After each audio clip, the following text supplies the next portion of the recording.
A grabar. Muy bien, mis amados, estamos 29 de junio, ya medio año, estamos en la sesión número 6 de nuestro libro Hermenéutica, Principios y Procedimientos de Interpretación Bíblica.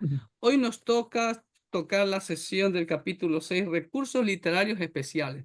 Ya habíamos mencionado, ¿no? De que pues hay muchos términos de que, pues, que de pronto ustedes han escuchado por primera vez porque no están al tanto. Y déjenme decirles honestamente, ¿no? Yo también estoy aprendiendo mucho con este libro y pues refrescando muchos temas que había olvidado, ¿no? Y también sé que no está fácil la lectura del libro, ¿no? Pero sí, más que nada cuando no han estado acostumbrados al estudio, como este servidor, de la teología, ¿no? Y ustedes que son laicos. Pero la práctica es lo que se define, como digo, todo lo que estamos viendo en la práctica es la definición y él lo van a entender. Y hoy vamos a ver muchos ejercicios prácticos, muchos ejemplos bíblicos para poder ustedes diferenciar y que ustedes mismos también escudriñen, ¿ok? Así que pues les voy a ayudar con el cuestionario para hoy. En la sesión número 6, la primera pregunta que les hacen es ¿qué es un símil? ¿No? Y recuerde, de 25 a 50 palabras, ¿ok? Entonces vemos ahí en la página 134 del libro, no sé en el PDF, dice claramente ahí, ¿no? De los recursos literarios más sencillos son los símiles y las metáforas. El símil, dice ahí en el segundo párrafo, es simplemente una comparación expresada y por lo regular emplea las palabras como o semejante. Como por ejemplo, a ver, alguien me dé un ejemplo de un símil en la Biblia. A ver, en donde dice la palabra como o semejante. El de las vírgenes.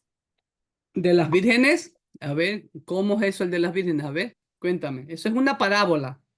La Ah, ok, parábola de sí, las... es cierto. ¿Ya? Es Entonces, cierto. Por ¿dónde vemos? ejemplo, el reino de los cielos es como, habla de una perla, ¿no?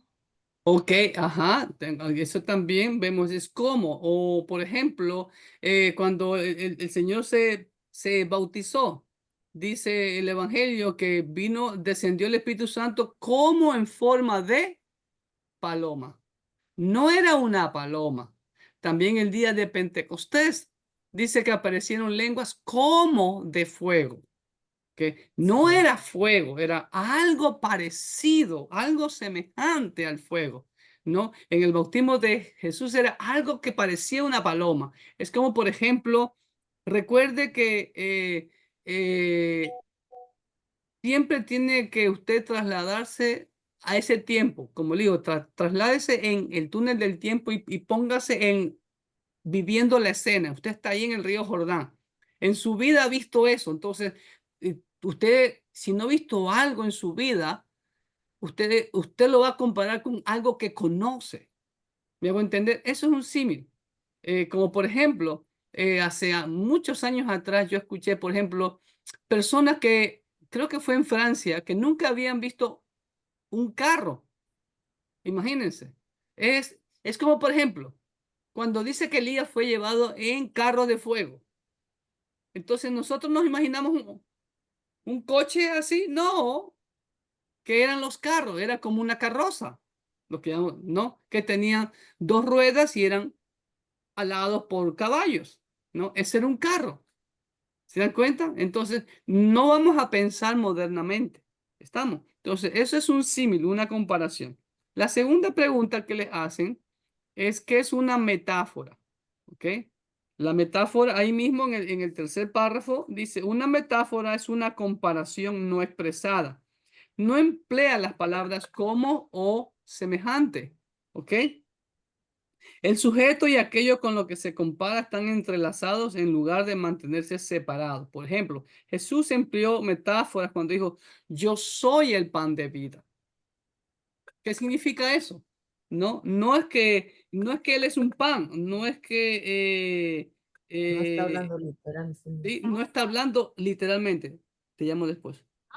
Eh, como por ejemplo, Y eso ahí puede caer uno en el error cuando ya lo toma como una alegoría. Ya aquí entra, por ejemplo, hermano, cuando Jesús dice, yo soy el pan de vida y vosotros sois la luz del mundo, ¿ok?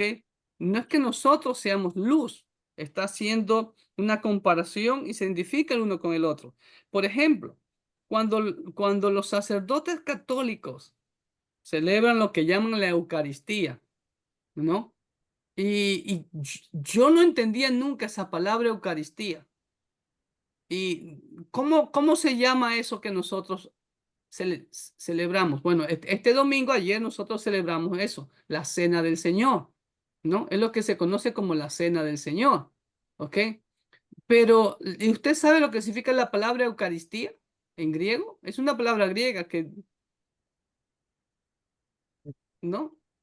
No, Bueno, yo cuando estudié ya en el seminario, ahí entendí lo que dice. Pero ¿por qué le llaman Eucaristía cuando la palabra Eucaristía significa acción de gracia, Eucaristo, acción de gracia? No es una acción de gracia, ¿no?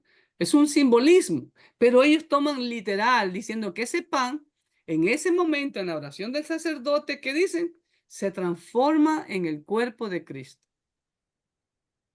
¿No? Ujú. Cuando él instituye la cena, dice, no, y cuando dice que coma eh, mi pan, esto que el otro, entonces ellos ahí alegorizan y más que alegorizan, hacen una exégesis, una mala interpretación del pasaje. ¿Ok? Entonces, eso es una metáfora. Cuando se dice yo soy la puerta, por ejemplo, ¿no? No significa que cualquier puerta que usted ve está Jesús. No. ¿Cuál es el mensaje cuando Jesús dice yo soy la puerta? A ver, un voluntario. ¿Qué quiere decir? Cuando dice yo soy la puerta, Ujú, pues es que en una puerta pues podemos tomar la decisión de entrar o no entrar, o sea, la puerta ahí está. correcto.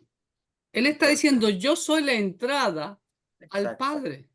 Pero Yo si soy la... ustedes quieren, pueden Así es. entrar. Si no, Yo pues, soy la entrada al reino de los cielos. Nadie exacto. más. No las obras, no ninguna otra persona, sino yo. Bueno, ¿Ok? Cuando también dice, no, dice, yo soy el camino, la verdad y la vida. Nadie va al Padre siendo por mí. El camino. Nosotros vemos mucho camino. Ahí está Jesús. No. Significa que Él es el único medio para llegar al Padre. Estamos. ¿Ok? Esas son metáforas. ¿Ok? Después, la tercera pregunta es, ¿qué es un proverbio? Y ya nos saltamos más para acá. ¿Dónde está? Ahí. E inclusive, ya vamos a ver, en la página 136, dice en el segundo párrafo, puede interpretarse un proverbio como una parábola o alegoría comprimida. O sea, es una parábola o una alegoría, pero condensada, minimizada, ¿no? Algunas veces participando de las características tanto de una parábola o de una alegoría. ¿Ok? Y ustedes ven ahí un esquema que muy acertadamente ha dado el autor sobre lo que es un símil. Pero un símil extendido es una parábola. Pero una parábola comprimida es un proverbio. ¿Sí ve? Una metáfora extendida es una alegoría y una alegoría comprimida es un proverbio. ¿Ok? Entonces, y en el siguiente párrafo también pueden acotar algo. En los símiles y las parábolas las comparaciones son expresadas y se mantienen separadas, mientras que en las metáforas y alegorías ellas no están expresadas y se entremezclan. ¿Ok? Entonces, ¿qué significa todo eso, pastor? Bueno, vuelvo a la página 135 y mire, ahí hay una diferencia y vamos a verlo ahí, ¿no? Entre una parábola y una alegoría.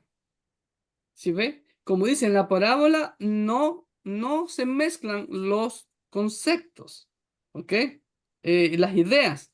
Como por ejemplo, si usted ve en la página 135 está la parábola de Isaías 5, 1 al 7. Dice, ahora cantaré por mi amado el cantar de mi amado a su viña. Tenía mi amado una viña en una ladera fértil, le había acercado, etcétera, etcétera. Y hasta el versículo 6 que dice, haré que quede desierta, no será podada ni cavada y crecerán el cardo y los espinos, y aún a las nubes mandaré que no derramen lluvia sobre ellas.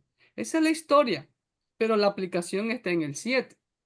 Dice, ciertamente la viña de Jehová de los ejércitos, y da la explicación ahí. ¿Se dan cuenta? Es la casa de Israel, y los hombres de Judá, planta deliciosa suya. Esperaba juicio, y aquí vileza, justicia, y aquí clamor. Entonces, si ven, ahí están. Pero en la alegoría está mezclado la historia y la aplicación. Fíjense lo que dice el Salmo 80 del 8 al 16. Hiciste venir una vid de Egipto, echaste las naciones y la plantaste. Limpiaste sitio delante de ella, e hiciste arraigar sus raíces y llenó la tierra. Los montes fueron cubiertos de su sombra, y con sus sarmientos los cedros de Dios. Extendió sus vástagos hasta el mar, y hasta el río su renuevo. ¿Por qué aportillaste sus vallados, y la vendimian todos los que pasan por el camino? La destroza el puerco montés, y la bestia del campo la devora. Oh Dios de los ejércitos, vuelve ahora. Mira desde el cielo y considera y visita esta viña, la planta que plantó tu diestra y el renuevo que para ti afirmaste. Quemada a fuego está asolada, perezcan por la reprensión de tu rostro. Si ven cómo la aplicación, ¿no? Y la historia están entremezcladas entre los versículos, eso es una alegoría. ¿Ok? Pregunta número 4. ¿Cuáles son los principios para interpretar un proverbio? Eso lo vemos. Déjenme ver dónde lo tengo, dónde lo anoté.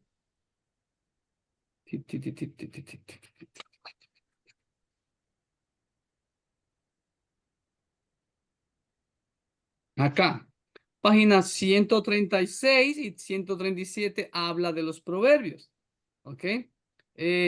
Por ejemplo, en la página 137, si cuando le pregunte qué es un proverbio, está ahí en el primer párrafo, en la quinta línea, dice, los proverbios pueden proporcionar un antídoto importante porque muestran la verdadera, yo le eliminé la palabra religión ahí, fe en términos específicos, prácticos y significativos. Esos son los proverbios.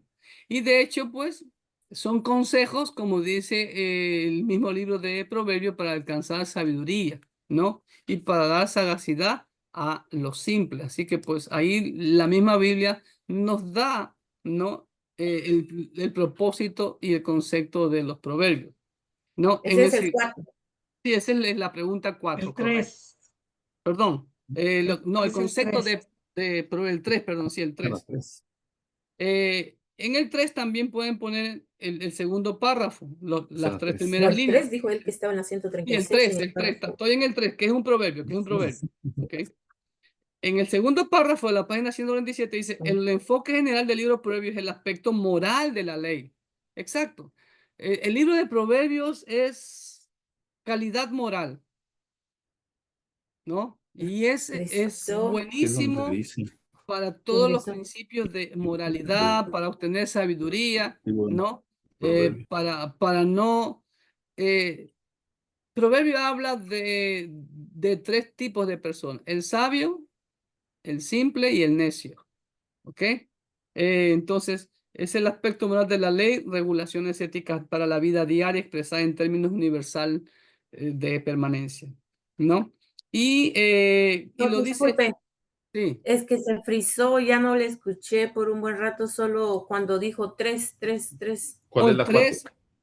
No, estoy en la pregunta 3, que es un proverbio en la página 127, en el primer párrafo, en el segundo párrafo pueden obtener su respuesta, ¿no? Y pueden acotar algo más en el tercer párrafo, dice, muchos de los proverbios tienen que ver con la sabiduría, como les decía, ¿no? Eh, la sabiduría en la escritura no es sinónimo de conocimiento. Ok. Comienza con el temor del Señor. El temor del Señor no es miedo, sino conocer, tener una intimidad con el Señor, ¿no? Como dice el mismo libro de Proverbios, ¿no? El principio de la sabiduría es el temor de Dios. Y no es miedo que espanta.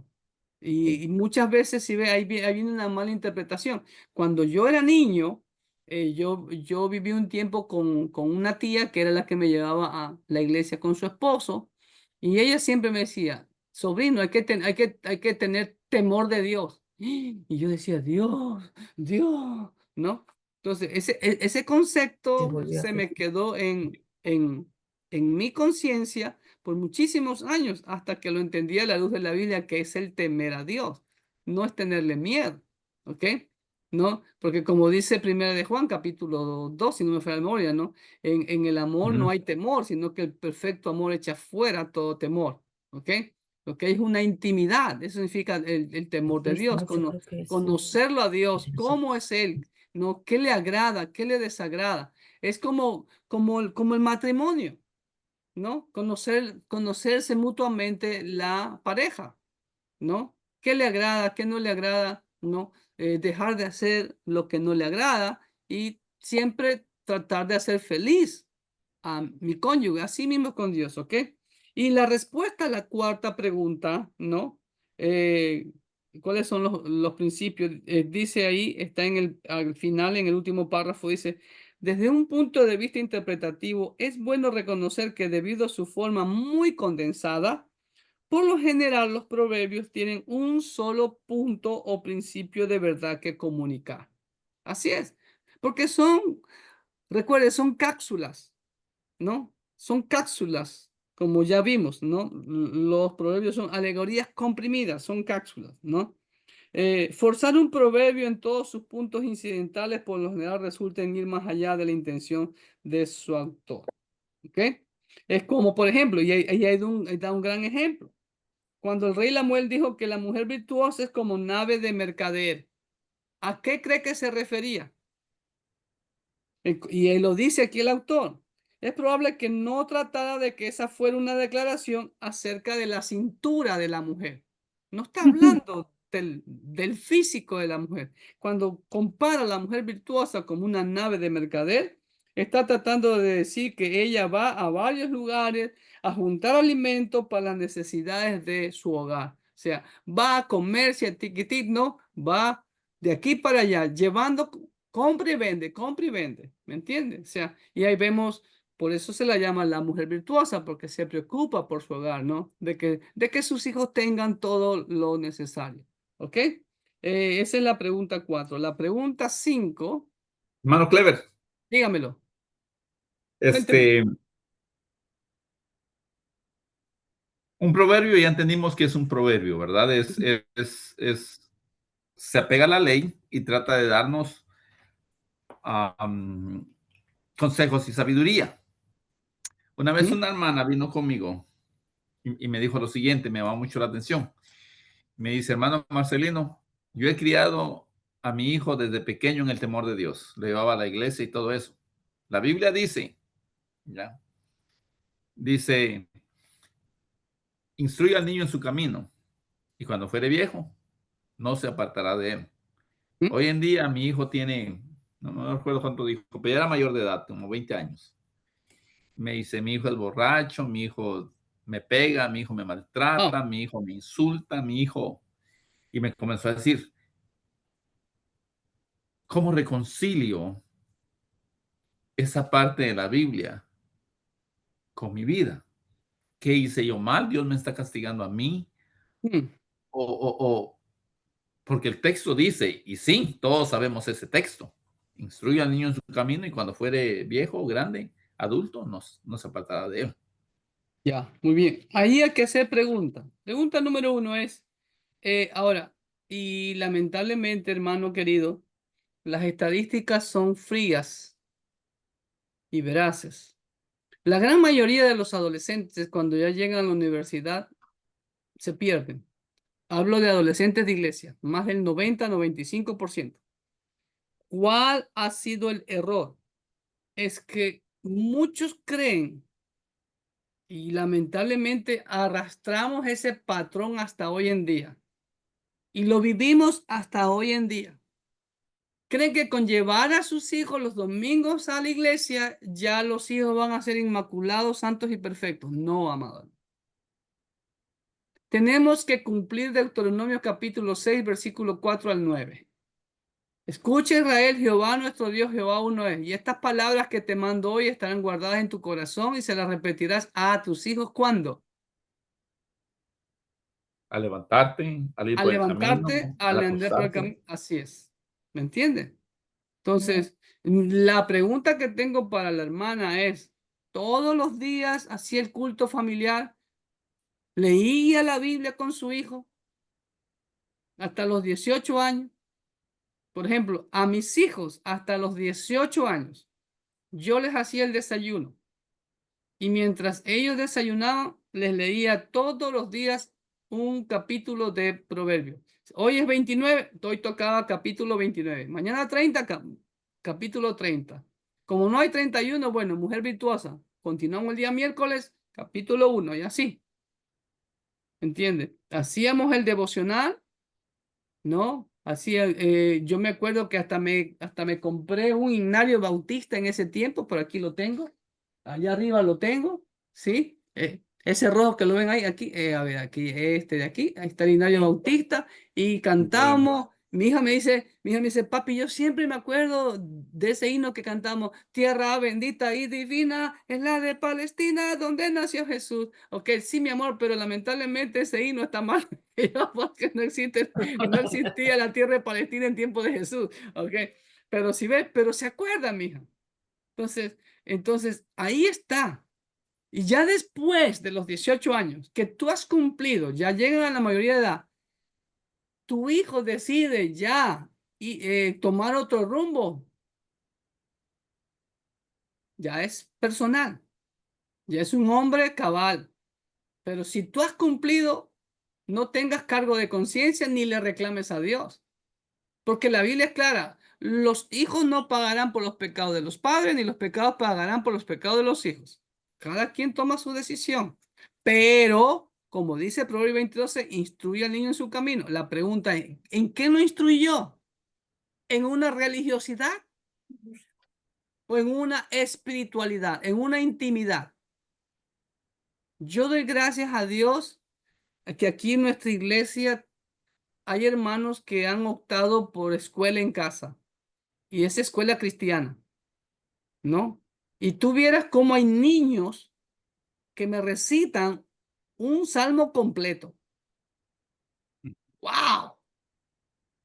Entonces, y están todos los días sus padres ahí trabajando en la espiritualidad de ellos, en la vida espiritual de ellos, porque el mundo afuera se los quiere devorar.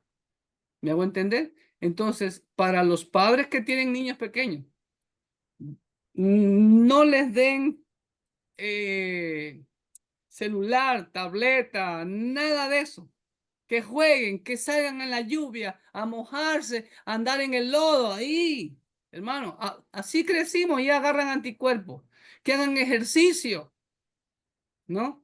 Ustedes vieran, hoy mandé un estudio, un pequeño video que yo lo vi y lo compartí con mi iglesia, de unos estudios de que les escanearon el cerebro a un pocotón de niños y la masa blanca de los niños que usaban muchos aparatos se está reduciendo.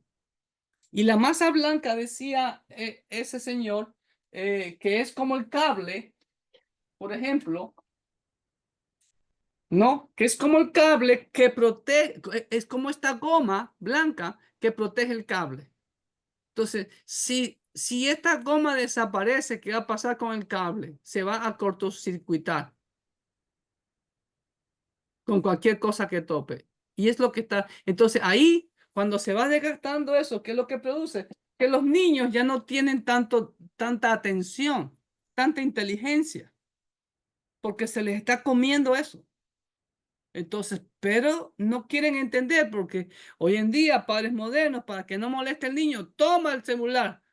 A mí me habla de los pelos, ve en los supermercados, los niños están así como unos zombies ahí. Como dice alguien, como dijo ese video, es increíble que niños de 3 años ya saben deslizar un teléfono y ni siquiera saben hacer pipí.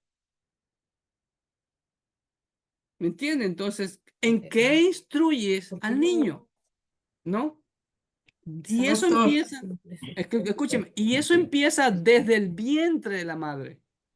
Recuerden por eso Jesús a los 12 años, ¿cómo Jesús pudo discutir con los maestros de Jerusalén?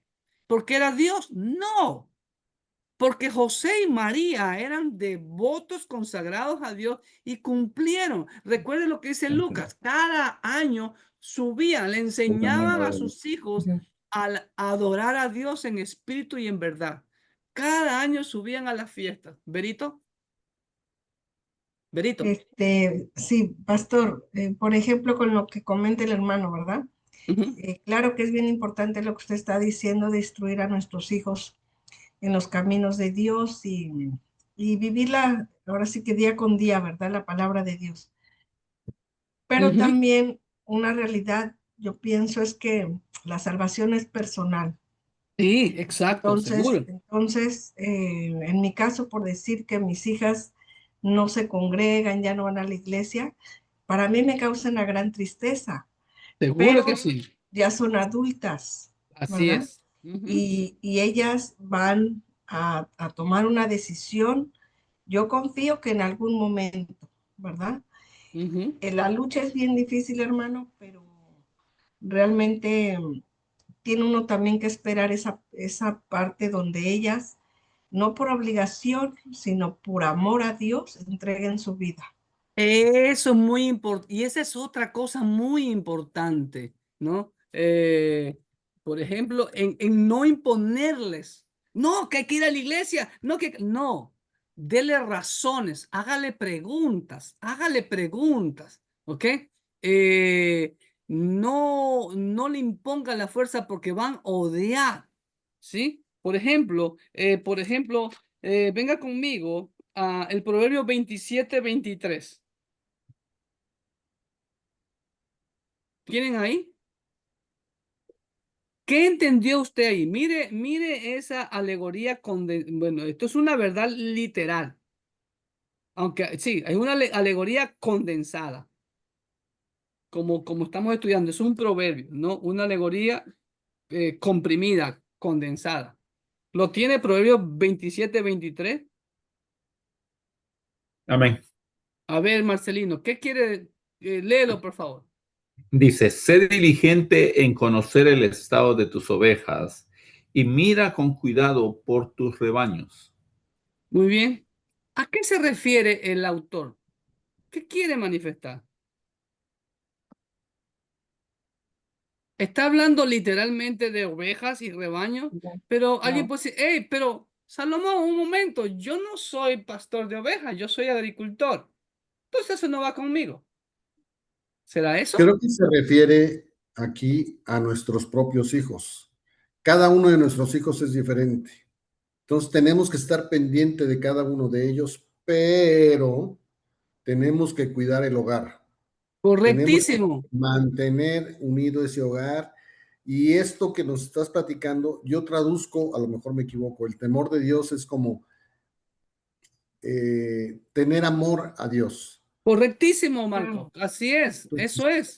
ahorita que comentaban, mis hijos también son mayores de edad, no van a la iglesia cristiana, van, uno sí ha sido asistente a la iglesia católica y el otro va de vez en cuando. Yo lo único que le pido todos los días a Dios es gracias por las bendiciones recibidas de mis hijos, que son buenos muchachos y que los mantenga por el buen camino. Y como dice la hermana, algún día regresarán aquí con nosotros, pero si no, que los mantenga por el buen camino y lo malo que pueden hacer, y te soy honesto, pastor, y es para todos, es por lo malo que yo provoqué y yo les enseñé. No es por lo malo que Dios les enseñó, ni que Dios se apartó de su camino, no. Es por lo malo que yo hice dentro de mi hogar. Y fíjate que no sé si les comenté hace algunas clases atrás. Yo tuve una reunión, sí creo que les comenté, con el liderazgo. Y quedamos de acuerdo en que todos los líderes iban a pedir perdón a sus hijos porque sí, o sea, los padres también fallamos, ¿no? Doy gracias a Dios por mis hijos. Mis hijos son buenos hijos, están bien casados, mi hija va a la iglesia con su esposo, Joshua de vez en cuando viene a la iglesia con su esposa, queremos que se integren, ¿no? No andan en malos caminos, pero no es suficiente. Nuestro deseo es que ellos sirvan al Señor. Y algún día vendrán, algún día, ¿me entiende? Entonces, pero no dejemos de interceder por ellos. Ahora, como dijo Marquito, número uno, primero, mi rebaño primario. ¿ok? Mi casa. Y ahora, como pastor, también se aplica a mí. Sé diligente en conocer el estado de tus ovejas, ¿ok? Y mira con cuidado por tus rebaños. Entonces, ahí vemos claramente lo que la Biblia enseña, y esto va de acuerdo con Ezequiel 34, esto va de acuerdo con el Salmo 23, esto va de acuerdo con lo que el Señor habla en el Evangelio también, ¿no? Sobre el pastor y las ovejas, ¿no? Y esto también habla lo que Pablo dice en 1 Timoteo capítulo 3, ¿no? Cómo tiene que ser el obispo o el pastor o el poimén, como dicen en el idioma griego, no tiene que tener un corazón de pastor. Entonces, pero hoy no se lo vive. Entonces, es muy importante, ¿ok? Sigamos. ¿Dónde nos quedamos? Porque todavía hay mucha tela por cortar.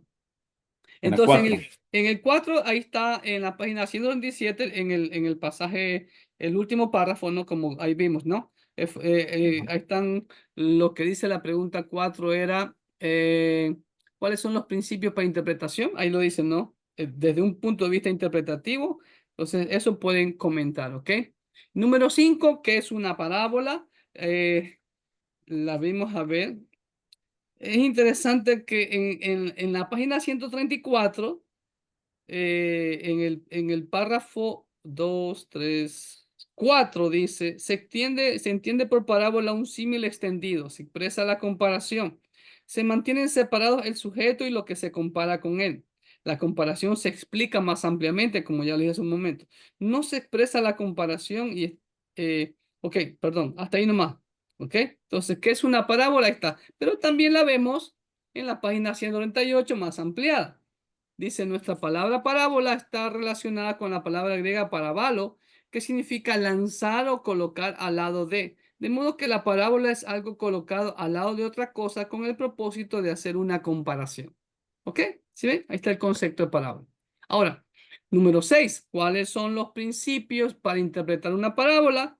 Lo tienen en la página 138, ¿no? Perdón. El análisis histórico en la 140, ahí están los principios, perdón, página 140, página 141, análisis histórico y contextual 140, análisis léxico-sintáctico 141, análisis teológico 141, y el análisis literario, ¿ok? Está en la página 145. ¿Ok? Entonces pueden ahí ustedes tomar algo, ¿me entiendes? Recuerde, 25 a 50 palabras en cada respuesta. ¿Estamos? Y la número 7, que es una alegoría. Ahí volvemos para acá atrás. ¿En dónde la tenemos? Por aquí yo la tenía, la número 7. Está, por ejemplo, en la página 134. ¿Ok? Al final, después de que leí ahora sobre la parábola, en el penúltimo párrafo, en la tercera línea, dice, de igual manera se entiende por alegoría una metáfora extendida. No se expresa la comparación y están entremezclados el sujeto y lo que se compara con él, como ya vimos el ejercicio del Salmo 80, del 8 al 16. Están mezcladas el sujeto y la aplicación de la misma. ¿Ok? Y en el siguiente párrafo también habla de la parábola y de las alegorías. En la antepenúltima línea dice, las alegorías entremezclan la historia y su aplicación, de modo que una alegoría lleva su aplicación dentro de la otra. ¿Sí? Y creo que también habla de alegoría ya más al final, la página 147. ¿Se dan cuenta? Ya más profundamente dice, así como la parábola es un símil extendido, la alegoría es una metáfora extendida. ¿Ok? Eh, una alegoría mezcla la historia y su significado, como vimos en el Salmo 80. Interpretivamente, las parábolas y la alegoría difieren en otros puntos mayores. ¿Ok? Ahí he resumido, he subrayado lo que debe de ser. En la cuarta línea del segundo párrafo de alegoría dice, en una alegoría hay generalmente varios puntos de comparación, no necesariamente centrados alrededor del punto principal. Y da un ejemplo. Por ejemplo, la parábola de la semilla de mostaza. ¿Ok? Todos conocemos esa parábola. El propósito central es mostrar el esparcimiento del evangelio desde un grupo minúsculo de cristianos, o sea, la semilla de mostaza. Somos ese pequeño grupo, ¿no? Que se expandió y creció y fue un gran árbol, ¿no? Etcétera, etcétera. ¿Ok? Así que pues, ahora, y da otro ejemplo con respecto a la alegoría en la armadura de Dios de Efesios 6. Dice, ahí hay varios puntos de comparación, porque cada parte de la armadura cristiana tiene importancia y cada una es necesaria para que el creyente esté completamente armado. Entonces, cada elemento de la armadura, por aquí tengo, déjeme mostrarle, aquí tengo, ¿no? ¿Sí ven? Cada parte de la armadura, ¿ok? Tiene su significado y su aplicación, ¿entiendes? El yelmo, la coraza, ¿no? La espada, el escudo, el calzado, el cincho que va, ¿no? Que sostiene a la armadura, etcétera, etcétera, etcétera. Entonces, si ven, y las alegorías tienen su propósito, ¿me entiendes? Ahora, ¿cuál es el problema? Vamos a ver la pregunta número 8, ¿no? Ahí vemos vamos a los desafíos mentales, ¿ok? Y aquí en los desafíos mentales es que hablan más de las alegorías. Y se los voy a dar con ejemplos para que ustedes lo entiendan. La pregunta 8 es, ¿cuál es la respuesta a DM35, al desafío mental 35? ¿Qué dice el desafío mental 35? Dice alegorías y alegorización. Hermano, parecen similares las palabras, ¿sí? Claro, alegorización viene de alegoría, pero hay que tener mucho cuidado cuando se alegoriza todo.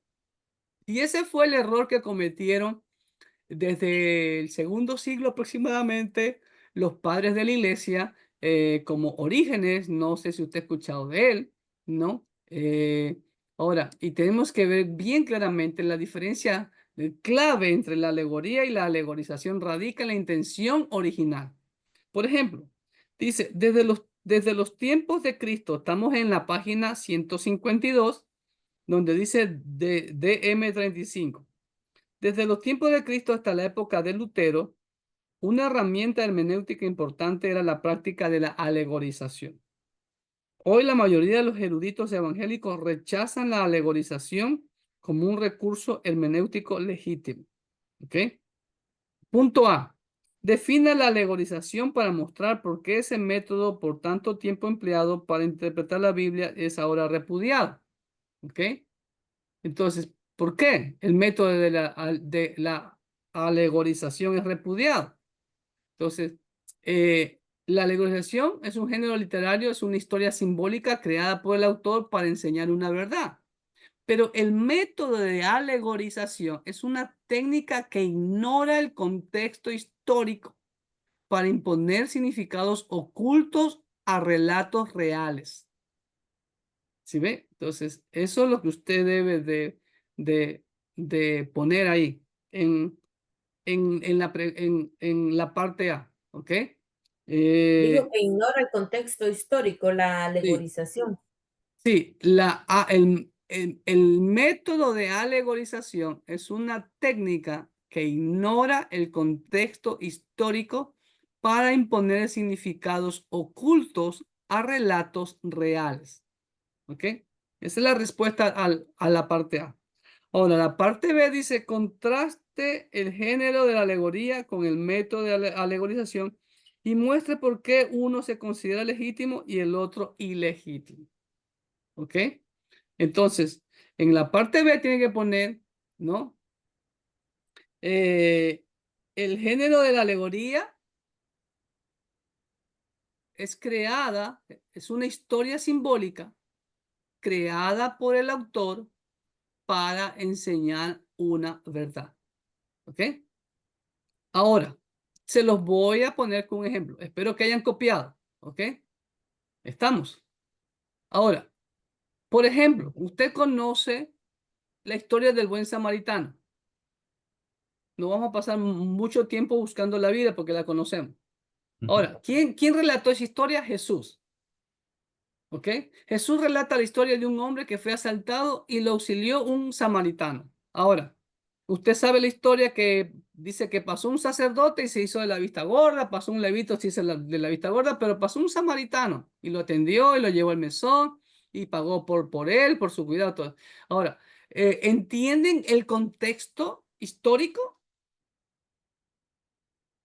o no? ¿Qué era un samaritano en Los tiempos de samaritanos Jesús? no se llevaban con ellos, o sea, no Era tenían. era la chusma, como dicen mis hermanos mexicanos. Que eran la chusma de los judíos, eran odiados por los judíos. ¿Ok? Ahora, ojo, ojo. ¿Quién era el hombre herido? El prójimo. ¿Mm? La Biblia no nos dice quién era el hombre herido. Se presume que era un judío. Ahora, pasó un sacerdote. ¿Mm? Después pasó un levita y se hizo de la vista gorda. ¿Quién era el sacerdote? ¿Recuerden? ¿Qué era el sacerdote?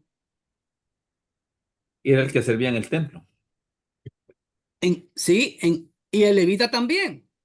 Y Ujú. recuerde la separación de función. El sacerdote era dedicado a la palabra, como dijo los apóstoles, a la palabra y a la oración. Los levitas eran los encargados de toda la logística, de toda la parte mobiliaria, de todo lo físico, de la tesorería del templo. Todo eso, ¿ok? Eran dos, como hoy en día, están los pastores, ¿no? Y están los servidores o diáconos, como se le llama, que la perfecta traducción es servidores. Entonces, ¿no? Por ejemplo, mi amada hermana Berito, que es mi discípula, ella es una de las que cuenta el dinero. ¿El pastor Clever cuenta el dinero, Berito? 60,000. No. ¿Sí ve? ¿El pastor Clever lleva el dinero al banco? No. No. Está el hermano Noé, que es el diácono. ¿Ok? Entonces, ahí están las funciones, pero pasaron de largo. ¿Ok? Pero vino un samaritano odiado e hizo eso. ¡Wow! Ahora, ojo ¿ok? ¿Cuál es la intención de Jesús en este relato? ¿Cuál era la intención? ¿Se Bueno, acuerdan? primero demostrar que todos podemos estar cegados o sea, ciegos a la realidad. Porque si ¿Ya? hubiera sido judío el que estaba en el camino, el sacerdote Ah, se supone que lo tenía que haber reconocido. ok. Espérate, Marquito. Espérate, Marquito. Vamos a la historia. Abra su Biblia. Lucas 10, 25 al 37. Lucas 10, 25 al 37.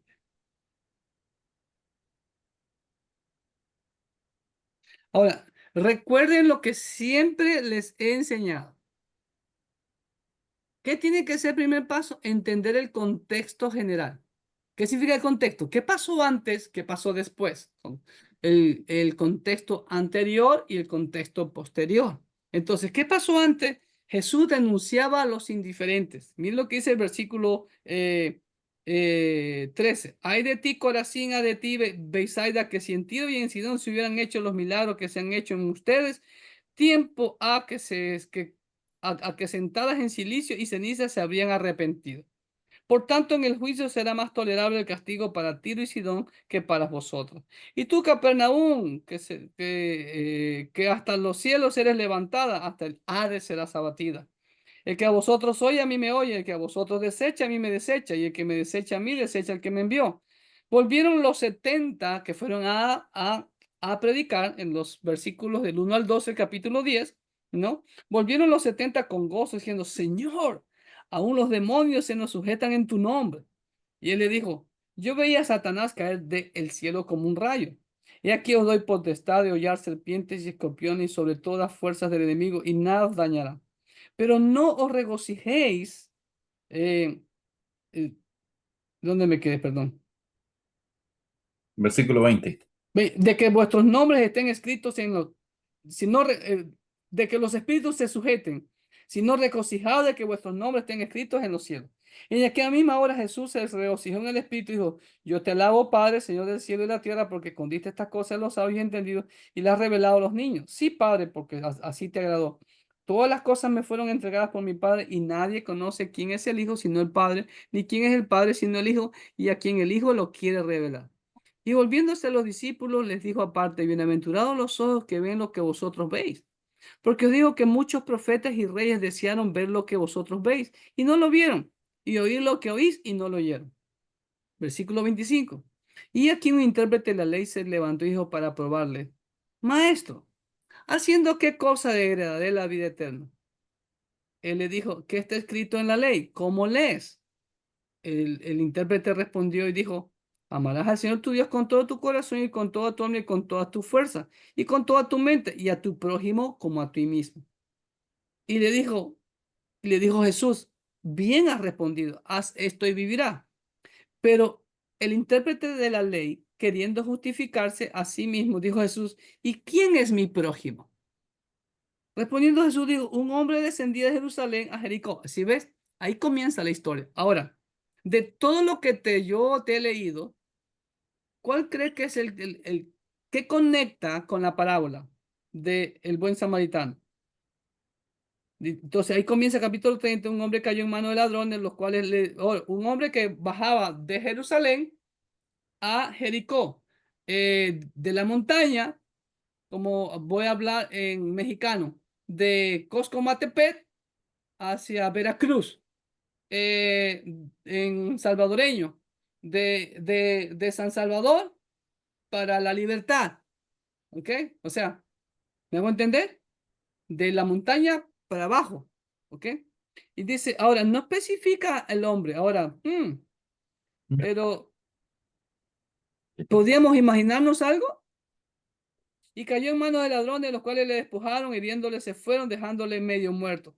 Aconteció que descendió un sacerdote por aquel camino y viéndolo pasó de largo. Asimismo un levita, llegando cerca de aquel lugar y viéndolo pasó de largo. Pero un samaritano que iba de camino, vino cerca de él y viéndole fue movido a misericordia. Y acercándose vendó sus heridas, echándole aceites y vino y poniéndole en su cabalgadura, lo llevó al mesón y cuidó de él. Otro día al partir sacó 2 denarios, el salario de 2 días, 2 denarios, y los dio al mesonero y le dijo, cuídamele y todo lo que gastes de más, yo te lo pagaré cuando regrese. ¿Quién pues de estos 3 te parece que fue el prójimo del que cayó en manos de los ladrones? Él dijo, el que usó de misericordia con él. Entonces Jesús le dijo, ve y haz tú lo mismo.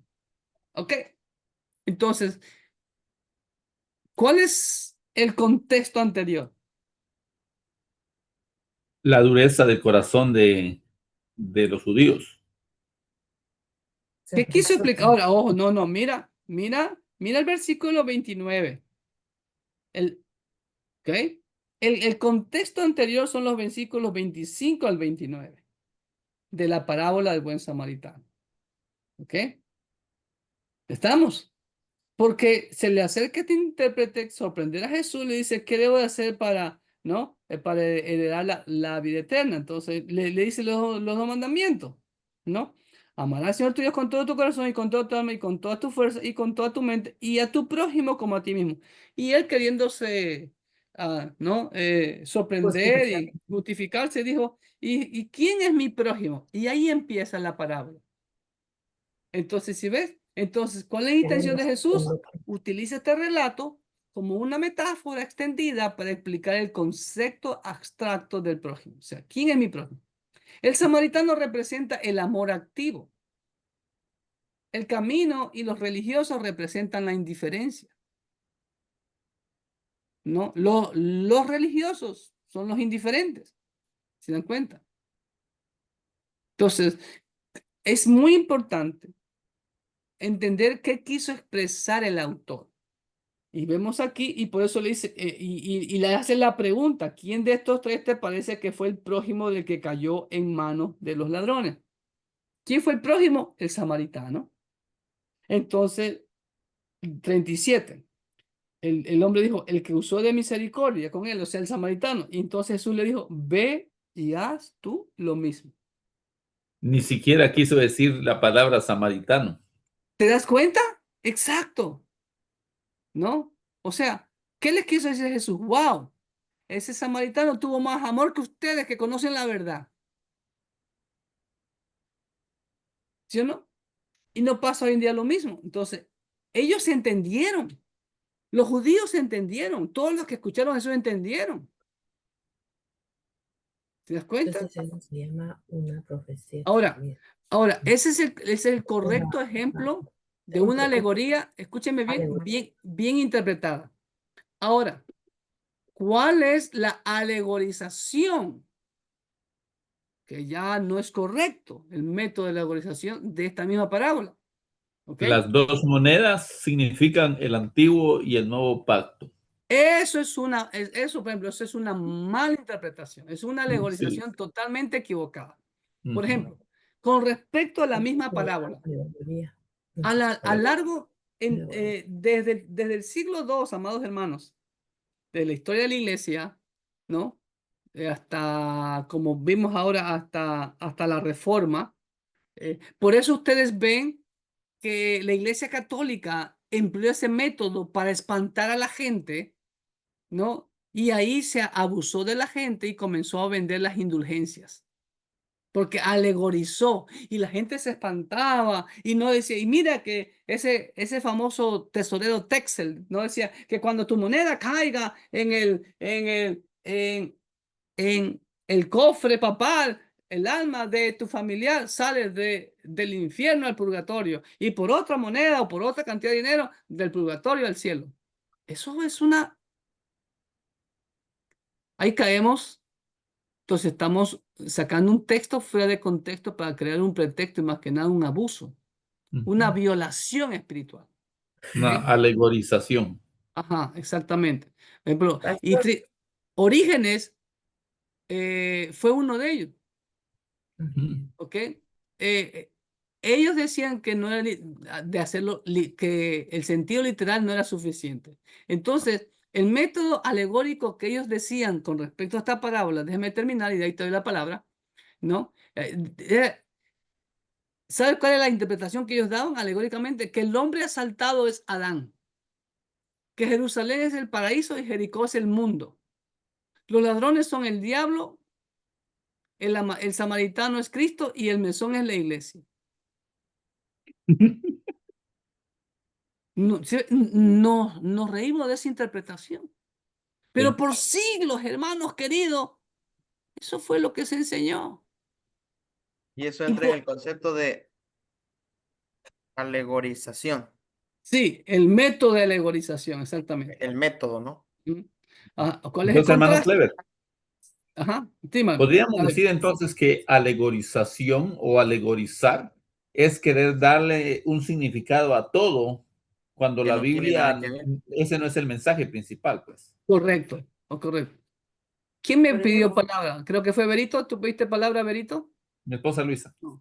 Luisa, Luisa. sí, ahorita le estaba preguntando a él, entonces, alegorización sería lo que muchas personas están haciendo ahora, que diciendo, cuando, por ejemplo, Génesis dicen, 6. así, en Génesis 6 dicen que vinieron los ángeles y vieron a las hijas Los hijos de Dios. a los hijos o sea, a las hijas de los hombres que estaban, por decir después, de que No, y no, se ok, casaron y que de ahí espera, salieron los espera. querubines. No, eso no es una alegorización, eso es una mala interpretación. Por ejemplo, Ok. una alegorización, por ejemplo, cuando Jesús dice, mira los campos, están listos para la siega, ¿no? A la verdad, la mía es mucha, mas los obreros son pocos. Y yo escuché a este señor, a esta persona llamado Carlos Luna, de Guatemala, Tashruna. Cash Luna, sí, efectivo Luna, ¿no? Eso, Sí. efectivo Luna. Que él decía que, mira lo que te dice Jesús, mira, las ventas están listas. ¿Y quién te ha dicho que las ventas son en diciembre? Las ventas son en enero, en febrero, en marzo, abril, mayo, junio, julio, agosto, septiembre, octubre, noviembre y diciembre. Y todo el mundo, amén, amén, amén, amén. ¿What? ¿Qué? Si ves, esa es una alegorización para poder captar o sea, agarrar borregos. Otra, por ejemplo, nadie me lo contó, yo lo vi, yo lo oí. En Miami, el apostoló este caballerito, ¿cómo se llama? Guillermo Maldonado. Decía, hermano, la Biblia dice, el Señor, pedid y eso os dará. Hermano, si usted no tiene una casa de $600,000, es porque no se la ha pedido al Señor. Hermano, si usted no tiene un carro de $60,000, porque no se lo pidió al Señor. La Biblia dice, pedid y se os dará. Y todo el mundo, amén, amén, amén, amén. Hermano, ¿eso es correcto? ¿Ok? Ahora, en la respuesta que te pide, escúchame, hermano, en la pregunta del desafío mental 35 que estamos analizando, volvamos al libro. Ya lo había cerrado. ¿Nos desconectamos, pastor, o fueron ustedes? ¿Qué pasó? ¿Qué pasó? ¿Se desconectó? Los perdimos como por 2 minutos, tal vez. Ujú. ¿O sí? ¿Fuimos Ok, nosotros o fueron ustedes? De plano nosotros, ¿verdad? Fueron Si ustedes. ustedes, porque nosotros sí lo estamos escuchando. Ok. ándale. Es por Gracias. decirnos. Gracias, gracias. No se pierdan, pues, hermanos, ya vengan a Cristo. Ok, les decía que en la respuesta me dice, Eso es alegorización. Está incorrecto, ¿verdad, hermano? Ya vas aprendiendo, Muy bien, Marquito, hermano ya vas Marco. aprendiendo. Ya ¿Sí? aprendió. Eso, ok. Ahora, en la respuesta al desafío mental 35, que es la pregunta 8 del cuestionario, dice, contraste el género de la alegoría con el método de la alegorización y muestra por qué uno se considera legítimo y el otro ilegítimo. Entonces, ¿qué tiene que responder ahí? El contraste. Mientras que el género alegórico de Jesús enseña una lección moral directa, la alegorización inventa significados secretos e independientes, ignorando por completo el propósito histórico y el contexto textual original. Repito, ¿ok? El género de la alegoría enseña una lección moral directa. En el caso del samaritano, ya vimos, ¿no? Enseñar quién era tu prójimo e imitar, ¿no? El amor, ¿no? Como el samaritano, que eran los odiados, ¿ok? En cambio, la alegorización inventa significados secretos e independientes, ignorando por completo el propósito histórico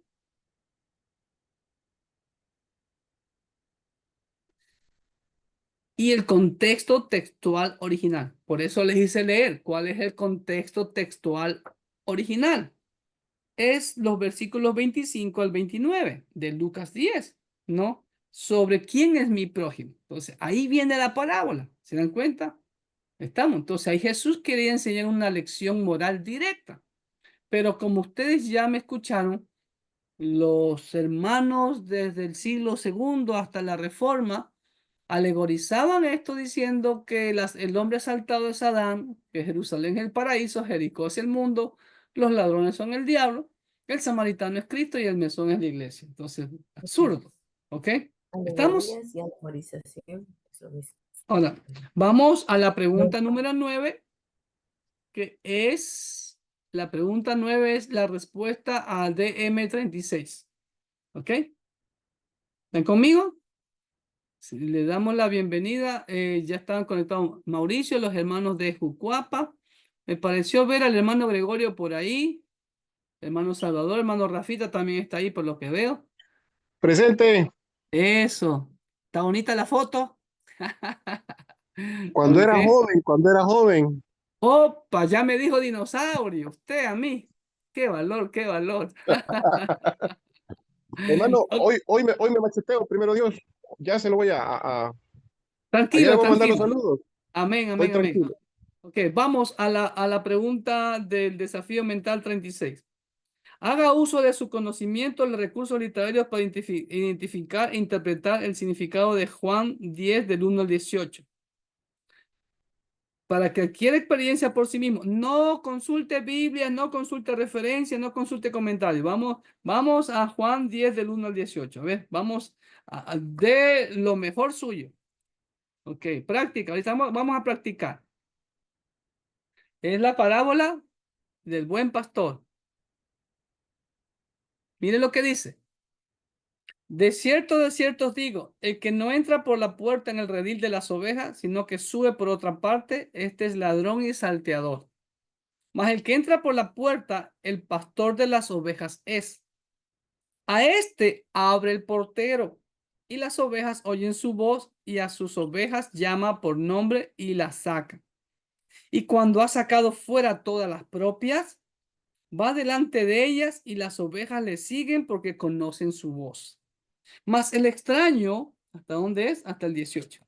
Mas el extraño no seguirán las ovejas, sino que huirán de él, porque no conocen la voz de los extraños. Esta alegoría le dijo Jesús, pero ellos no entendieron qué era lo que les decía. ¿Ok? Ok, hasta ahí nomás no vamos a la interpretación, porque Jesús dice, mire, vamos a hablar hasta el 18 ya. Esta alegoría le dijo Jesús, pero ellos no entendieron qué era lo que les decía. Volvió pues Jesús a decirles, de cierto os digo, yo soy la puerta de las ovejas. Todos los que antes de mí vinieron, ladrones son y salteadores, pero no los oyeron las ovejas. Yo soy la puerta. El que por mí entrare será salvo, y entrará y saldrá y hallará pasto. El ladrón si no viene para hurtar y matar y destruir. Yo he venido para que tengan vida y para que la tengan en abundancia. Yo soy el buen pastor. El buen pastor su vida da por las ovejas. Mas el asalariado y el que no es el pastor, de quien no son propias las ovejas, ve venir al lobo y deja las ovejas y huye, y el lobo arrebata las ovejas y las dispersa. Así que el asalariado huye porque es asalariado y no le importan las ovejas. Yo soy el buen pastor y conozco mis ovejas y las mías me conocen. Así como el Padre me conoce y yo conozco al Padre y pongo mi vida por las ovejas, también tengo otras ovejas que no son de este redil. Aquellas también debo traer y oirán mi voz y habrá un rebaño y un pastor. Por eso me ama el Padre, porque yo pongo mi vida para volverla a tomar. Nadie me la quita, sino que yo de mí mismo la pongo. Tengo poder para ponerla y tengo poder para volverla a tomar. Este mandamiento recibí de mi Padre. ¿Ok? Vamos. Exégetas. Escudriñemos. ¿Ven? Escudriñemos ahí. Uy, eco. Ya te voy a mutear. A ver. ¿Entendieron la parábola, la alegoría? Dice el Señor, dice esa alegoría. A ver, vamos, comentarios. Abran su Biblia, vean su Biblia.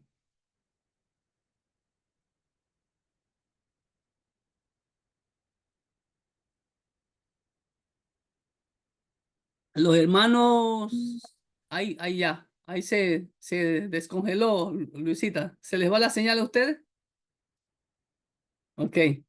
A ver, vamos, escarben. Como yo le digo a mis hermanos, escarben. Vamos. No significa que si nosotros seguimos el camino que Cristo nos ha enseñado, vamos a llegar muy fácil al Padre y que Cristo nos va a ayudar a llegar al Padre. No, mira todo el contexto, mi querido Marquito. Y mira los versículos 7 en adelante. ¿Qué está haciendo Jesús? Está dando una explicación, si ves, de la alegoría. Esta alegoría le dijo Jesús, pero ellos no entendieron qué era lo que les decía. Versículo 7. Volvió pues Jesús a decirle, de cierto digo, yo soy la puerta de las ovejas. Mira, ya está diciendo claramente, ok. Versículo 1 que dice, de cierto digo, el que no entra por la puerta en el redil de las ovejas, sino que sube por otra parte, este es ladrón y salteador. Número 1, sí. Solamente el camino al Padre es a través de Jesús. ¿Correcto? Muy bien. Ahora bien, versículo 8. Todos los que antes de mí vinieron, ladrones son y salteadores, pero no los oyeron las ovejas. Entonces, cuál sería la comparación con los versículos anteriores?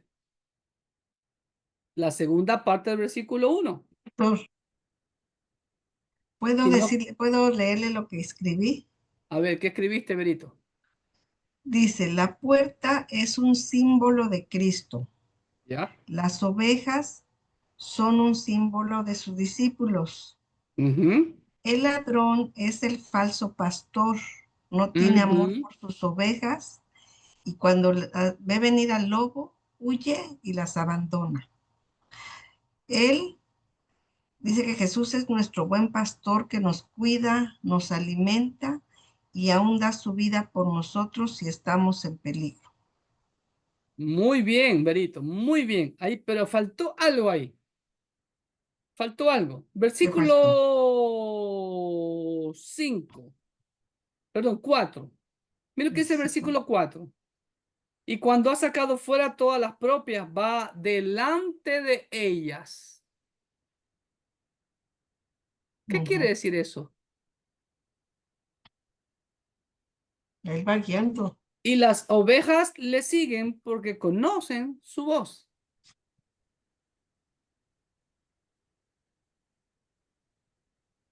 A ver. Bueno, Y como yo me sé todo el contexto, ok, yo ya sé lo que significa, pero por eso es importante, nunca me cansaré de repetirles. Tienen que devorarse la Biblia y tener bueno, aquí es ver- que si nosotros en forma particular andamos por el camino como Dios manda o como Jesús nos enseñó, somos la guía para a los que vienen atrás de nosotros. Y es lo que comentaba yo hace un rato. Si yo actué mal delante de mis hijos van a actuar mal. Si yo actué bien, pues lo mejor que puedo hacer es decirles, este es el camino por donde yo voy a caminar y aquí está mi voz, síganme, porque es a donde quiero que lleguen ustedes. Pero perfecto. es lo que dijo también Marcelino, cada quien. Sí. Por eso es muy importante, Marquito, y tomando tu experiencia. Sí, hemos cometido errores, como dice Pablo, bueno, porque no conocíamos de Cristo. Entonces, sería bueno que te juntes, hagas unos, una taquiza ahí con tus hijos, ¿no? Y públicamente pídeles perdón, dime el ejemplo, pero muchachos, perdónenme, yo no conocía de Cristo, qué sé yo, andaba descarriado, pero el único camino a seguir es Cristo Jesús, etcétera, ¿no? Y Jesús lo dice, miren, yo doy mi vida y la vuelvo a tomar por mis ovejas. Y exacto, Marqués, lo que te dice, yo soy el guía, como yo le he dicho a mis hermanos en la iglesia. El primero que debe de poner el ejemplo en la iglesia soy yo. Si yo no pongo ejemplo, ¿qué puedo esperar de los hermanos? Exacto, Que se desbalaguen. exacto. Ahora, y ahí viene la aplicación. Hoy en día, los pastores son guía de sus ovejas, porque ahí me Con acuerdo. Ajá, y ahí me acuerdo, Juan 13:15. Ven, alguien que me lea Juan 13:15, que yo ya me lo sé de memoria. Mira lo que dice. Porque ejemplo os he dado, para que como yo os he hecho, vosotros también hagáis. Ay, ay, ay, ¿te das cuenta? Entonces, que el pastor, ahora, el portero abre la puerta al pastor, ojo, Dios es el que te llama, ¿no? El Padre es el que nos llama, el Señor nos llama, Cristo Jesús. Ahora, eso también me lleva a 1 Corintios 11:1, pues lo repito porque sé muchos pasajes de la Biblia, ¿no? Y uno puede decir, bueno, ¿Quién sería el portero? el Padre, ¿El padre? sí, claro, el Padre. ¿Quién es el que abre la puerta? ¿Quién es el que abre? ¿Quién es el que planeó la salvación? Sí, Dios Dios Padre, Padre, ¿Quién la ejecutó? Dios su Hijo Hijo, Jesús, ¿Y El quién hijo. la sella en el creyente? el El Espíritu Espíritu. Santo. Ok, ahora, Miren lo que dice. Ahora, uno puede decir, pero pastor, pues pero Jesús era Dios. ¿Cómo yo voy a imitar a Jesús? Yo no puedo. Un momentito, un momentito, un momentito. 1 Corintios 11:1, miren lo que dice Pablo. Sed imitadores de mí, así como yo de Cristo. Y lo repite en 1 Corintios 4:16, Filipenses 3:17, Filipenses 4:9 y 1 Tesalonicenses 1:6. Entonces, ¿sí ve? Jesús mostró el ejemplo. Yo soy el buen pastor, doy mi vida por las ovejas. Entonces, el pastor, como leímos en Proverbios hace un momento, sé diligente en conocer el estado de tus ovejas. ¿Te das cuenta? El pastor tiene que tener corazón de pastor. Ahora, ¿por qué el Señor nos compara a nosotros con ovejas? ¿Alguien sabe por qué? ¿Por qué no puso gallinitas o chivitos? Porque el chivo es O, muy necio, pues. ah, Bueno, casi. o Ah, burritos o caballos o, o yo pienso, ¿no? peces, aves, pericos, qué sé yo, pero porque a través nos de la sangre compara de con Cristo, ovejas. a través de la sangre de Cristo, Él nos ve limpio y sin mancha, ¿no? Claro que sí. Con Pero si respecto a ven, la pregunta, conociendo el contexto histórico-cultural, eso hasta, ya. hasta yo me asombré. Es porque en los tiempos de Jesús era el animal que había más. Yes. Ovejas. No sé, Pero 90%, no, tal vez, no sé. no, habían cabras también. Habrían cabras y habían terneros, vacas. Recuerda que se usaban ovejas, cabras y vacas para los sacrificios. Recuerden lo que yo les dije el año pasado, ya Porque la Israel oveja es un sacrificó. animal muy noble, tal vez. Porque La la oveja es un oveja, animal doble, la ¿no? oveja, la oveja es un animal tontito. Dócil. Dócil. Dos. Ok, vamos a adorar Dócil, dócil. vamos a adorar la píldora dócil. Y la oveja es un animal, escúcheme bien, que necesita cuidado de un pastor. Porque si la oveja no es cuidada por un pastor, es devorada por las fieras del campo o se muere. Ustedes saben que la oveja produce lana. Si no la trasquilan, se muere. ¿Sabía usted eso? Se asfixia. Se asfixia. Y peor si le cae la lluvia, peor si le cae una helada. Imagínense todo el peso de la lana, más la lluvia, más que se le hace hielo, hasta se rompe la patita y muere. Entonces, ahí vemos el principio. Por eso, no sé cuándo fue que creo que yo lo di ahí en Coscomatepec, esa conferencia, no, el olor a oveja. El pastor debe de oler a oveja. El pastor tiene que tener un corazón de pastor.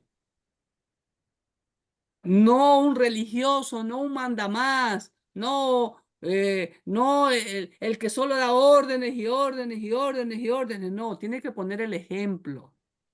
Como yo le digo a mis hermanos, si Pastor Clever dice, hermano, hay que leer la Biblia, y Pastor Clever no lee la Biblia, ¿qué soy? Un hipócrita completo. Dígalo fuerte, hipócrita, pastor. Así es. Ahora, la aplicación en la actualidad, ¿cómo vemos eso? ¿Hay pastores que tienen corazón de pastor? ¿O solo No. están por el salario, o por la fama, o por tener, yo quiero tener una iglesia y tener control de personas? No. Hoy en día ya no hay buenos pastores, hay asalariados. Hay muchos Principalmente. asalariados. Muchos asalariados, muchos que no cumplen su función pastoral. ¿Sí ven? Entonces, ahí está. Ya está. Respondida el desafío mental 36. Vamos al 37. Romanos 13, del 1 al 5. Vamos, Biblia. Vamos rapidito, hermano. ¿Cómo estamos con el tiempo? Nos quedan 25 minutos. ¡Ah! No, ¿cómo? ¿5 o 25? 25. Ándale, ahora sí. Romanos 10, 13, perdón, 13 del 1 al 5. Por favor, 13. ¿Alguien que lea, por favor? Sométase toda persona a las autoridades superiores, porque no hay autoridad sino de parte de Dios, y las que hay por Dios han sido establecidas. De modo que quien se opone a la autoridad, a lo establecido por Dios resiste, y los que resisten acarrean condenación para sí mismos, porque los magistrados no están para infundir temor al que hace el bien, sino al malo. ¿Quieres, pues, no temer la autoridad? Haz lo bueno y tendrás alabanza de ella, porque es servidor de Dios para tu bien. Pero si haces lo malo, teme, porque no en vano lleva la espada, pues es servidor de Dios, vengador para castigar al que hace lo malo. Por lo cual es necesario estarles sujetos no solamente por razón del castigo, sino también por causa de la conciencia. Muy bien. Entonces, dice aquí, en Romanos 13, 1 al 5, manda a los creyentes a ser obedientes a sus autoridades gubernamentales. Ese mandamiento ha causado conflicto para los creyentes que han vivido bajo gobiernos totalitarios como los de Alemania nazi y los de los países comunistas. ¿Cuál es el significado de ese texto y de otros pasajes pertinentes para los creyentes que enfrentan a gobernantes que les ordenan actuar en contra de su conciencia? ¿Cómo responde usted ahí?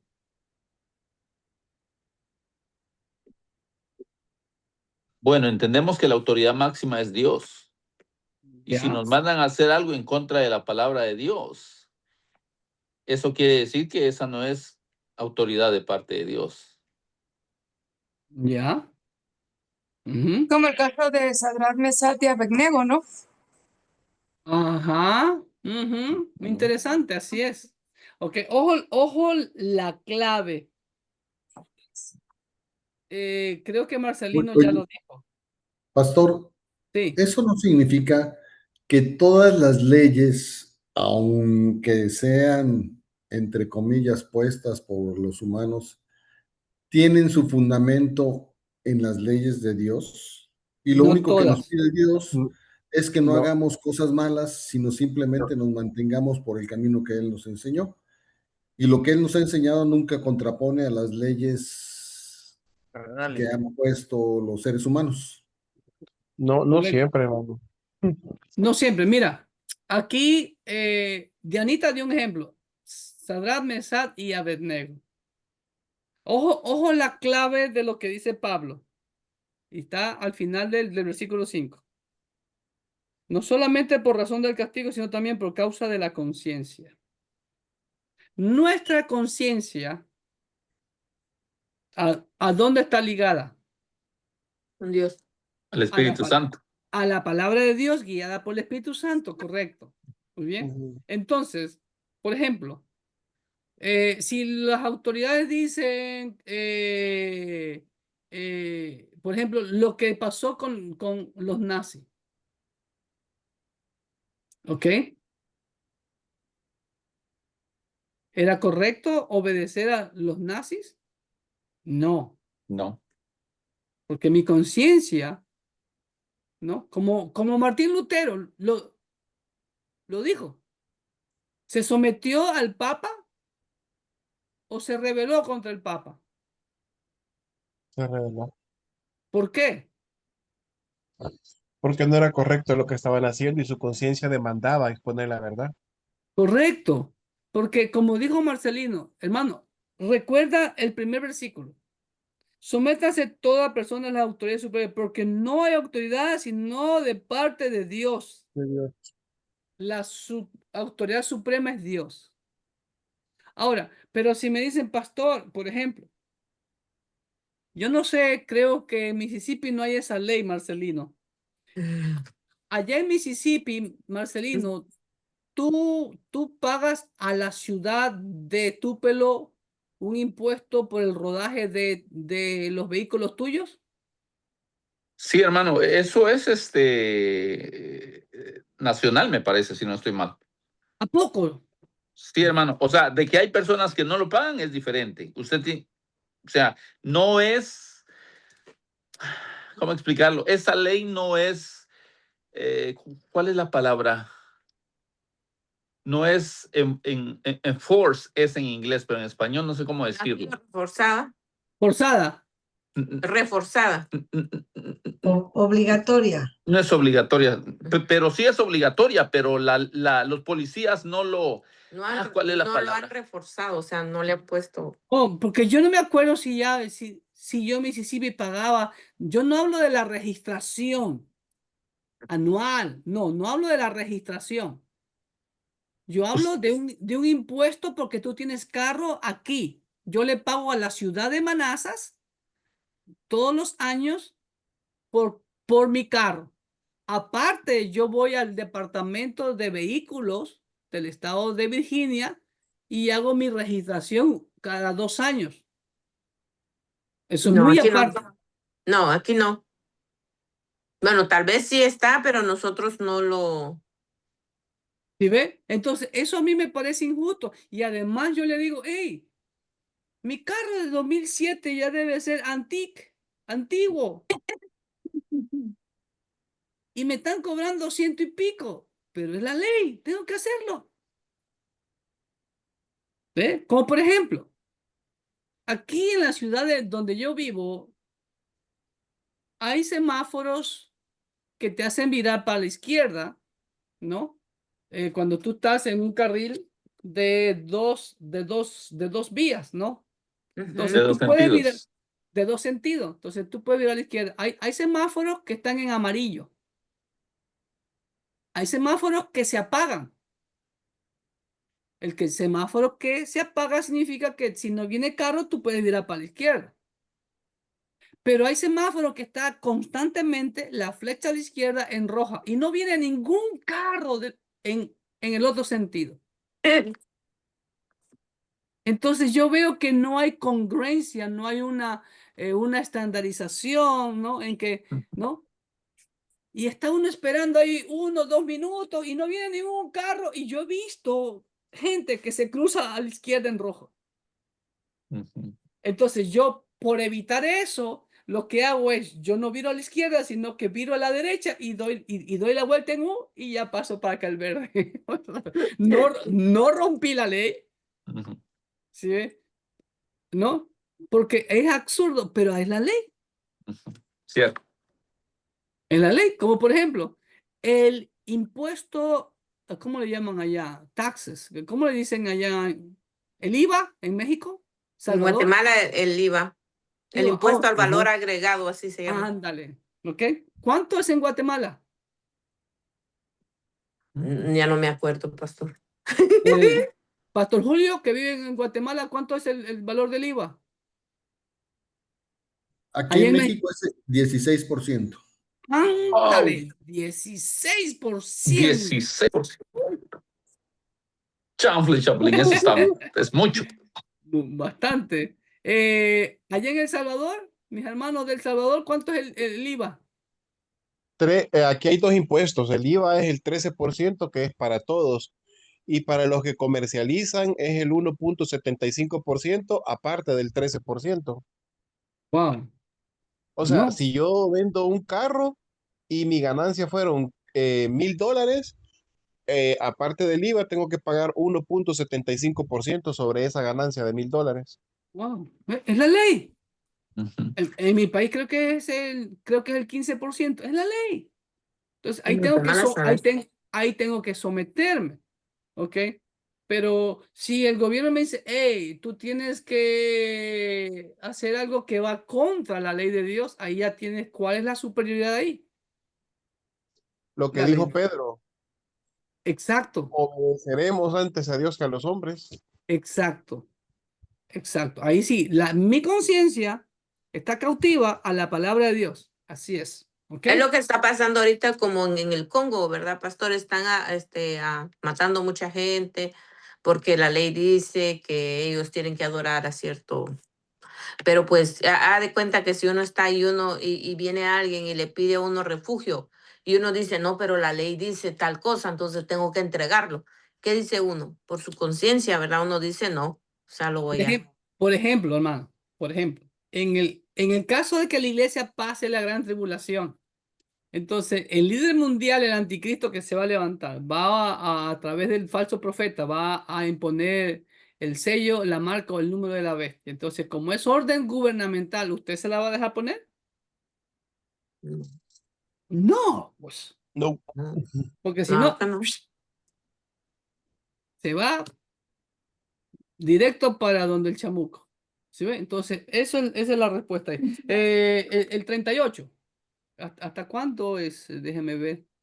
¿Qué se me pasó? ¿Qué pasó? Ese es un ejemplo bien claro, ¿verdad, pastor? Y realmente ahorita lo estamos hablando y como que si fuera cualquier cosa, pero imagínense cuando llegue ese momento, Ujú, ha de ser ujú. algo bien difícil para uno, ¿verdad? Que Claro, conoce ahí está bien claro, porque, ok, Pablo dice, sométase todos a las autoridades gubernamentales. Entonces, Pablo, ¿yo tengo que dejarme marcar por el anticristo? No quiere decir eso, Pablo. Por eso dice al final, también por causa de la conciencia. Entonces, la ley de Dios, que es la que da la autoridad para las otras, para los gobiernos, está encima de cualquier gobierno o autoridad humana. Amén. Ok, pasemos rápido al 38. Algunos maestros bíblicos enseñan que los seguidores de Cristo no debieran sufrir dolor ni enfermedad, basándose sus argumentos en parte de Tercera de Juan 2. Vamos a Tercera de Juan 2. ¿Qué dice Tercera de Juan 2? Dice, amado, yo deseo que tú seas prosperado en todas las cosas y que tengas salud, así como prospera tu alma. ¿Ok? Ese versículo, ¿usted ha escuchado una mala interpretación sobre ese versículo? De nuevo, la alegorización. ¿No? ¿Sí Pistillo, ves? pistillo. Ajá, ajá. Pistillo dice, o pisteo, ¿cómo es? Que ¿Pistillo? seas prosperado, le dicen. Ajá, Pisto. Sí, pisto, dinero, pisto, dinero. pisto. Dinero.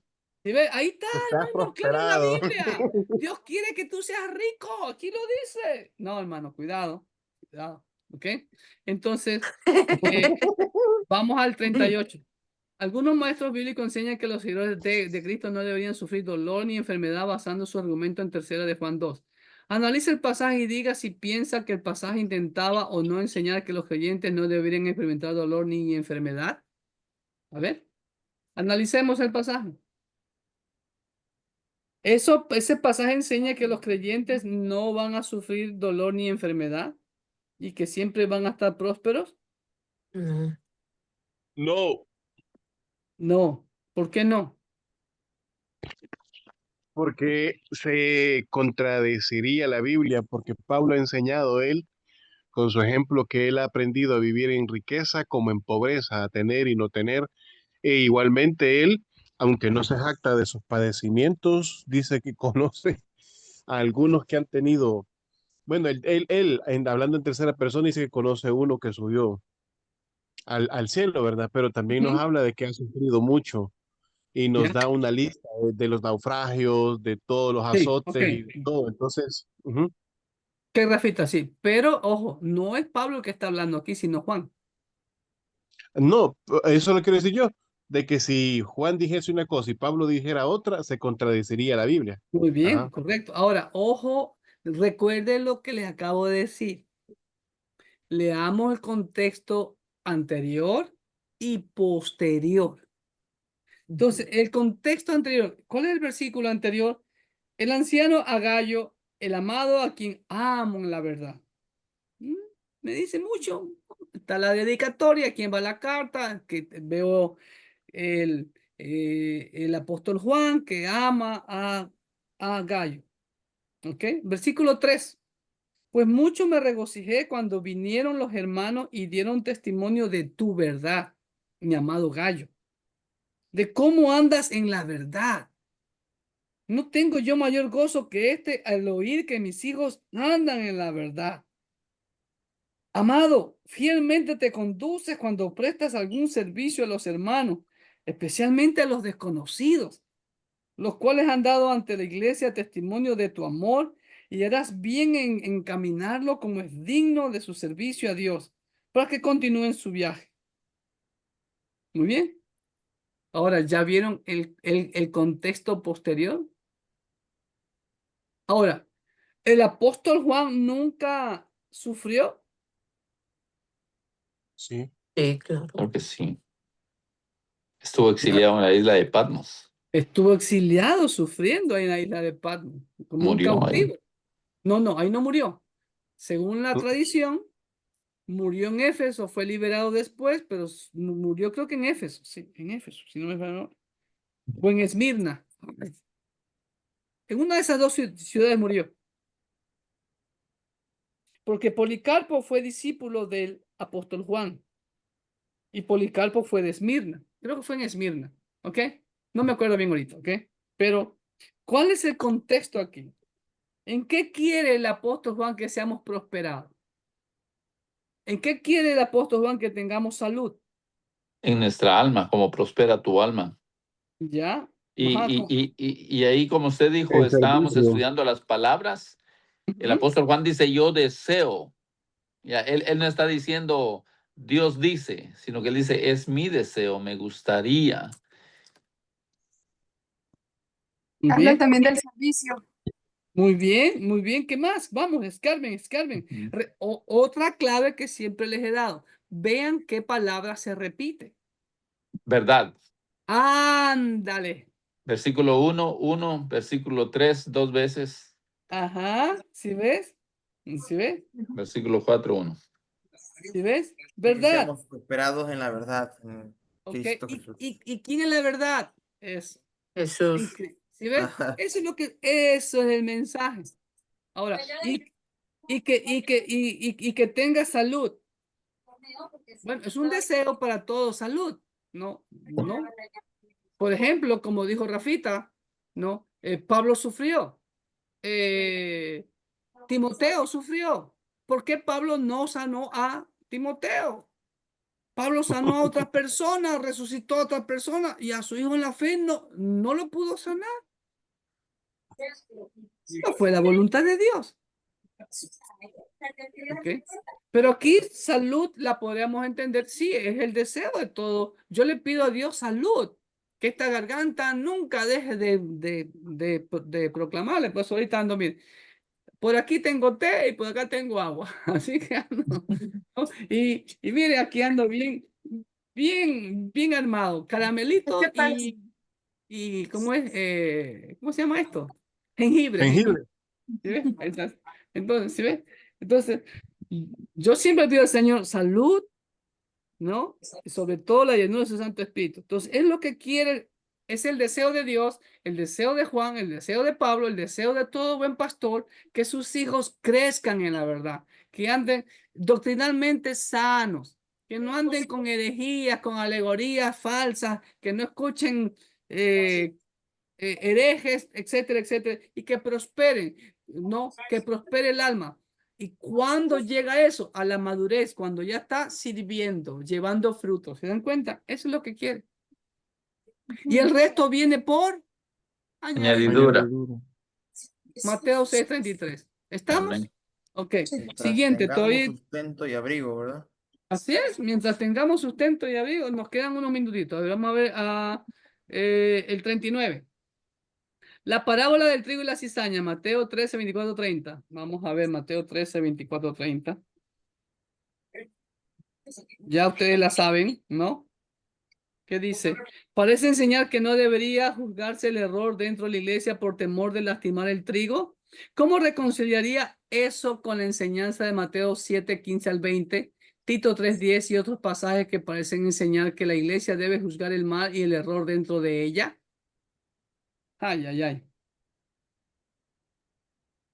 Bueno, en la parábola de Mateo 13, 24, 30, lo voy a leer rapidito para que lo entiendan, ¿no? El Señor dice que al final, ¿no? Le refirió otra palabra diciendo, el reino de los cielos es semejante a un hombre, semejante, si ven un símil, a un hombre que sembró buena semilla en su campo. Pero mientras dormían los hombres, vino su enemigo y sembró cizaña entre el trigo y se fue. Y cuando salió la hierba y dio fruto, entonces apareció también la cizaña. Vinieron entonces los siervos del padre de familia y dijeron, Señor, ¿no sembraste buena semilla en tu campo? ¿De dónde pues tienes cizaña? El enemigo le dijo, un enemigo ha hecho esto. Y los siervos le dijeron, ¿quieres pues que vayamos y la arranquemos? Él les dijo, no, no sea que al arrancar la cizaña, arranquéis también con ella el trigo. Dejad crecer juntamente lo uno y lo otro hasta la siega. Y al tiempo de la siega, yo diré a los segadores, recoged primero la cizaña y atadle en manojo para quemarla, pero recoged el trigo en mi granero. Entonces, dice aquí, parece enseñar que no debiera juzgarse el error dentro de la iglesia por temor de lastimar el trigo. ¿Cómo usted reconcilia ese pasaje con Mateo 7, 15 al 20, que dice Mateo 7, 15 al 20? Dice así: guardaos de los falsos profetas que vienen a vosotros con vestido de oveja, pero por dentro son lobos rapaces. Por su fruto los conoceréis. ¿Acaso se recogen uvas de los espinos o higos de los abrojos? Así, todo buen árbol da buenos frutos, pero el árbol malo da frutos malos. No puede el buen árbol dar malos frutos, ni el árbol malo dar buenos frutos. Todo árbol que no da buen fruto es cortado y echado en el fuego. Así que por su fruto los conoceréis. Ok, Tito 3:10, ¿qué dice Tito 3:10? Vamos a Tito.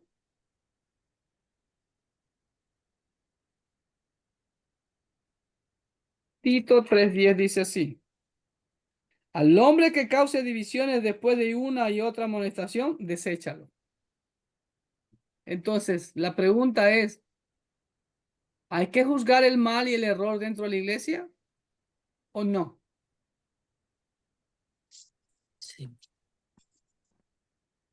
Sí. No, yo diría que no. Si un hermano está metiendo división en tu iglesia, ¿no hay que corregir eso? Sí, Hay que claro. amonestarlo, ¿no? ¿Ah? Yo creo, hermano, discúlpeme, yo creo que en lo que causa controversia es en la forma que se debería de hacer. Yo considero que sí se tiene que hacer por salud, por amor, por cariño hacia los demás hermanos para que no se pierdan, ¿verdad?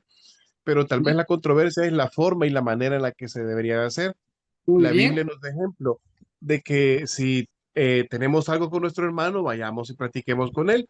Y yo personalmente prefiero saltar ese paso e irme directo con los dos testigos a hablar.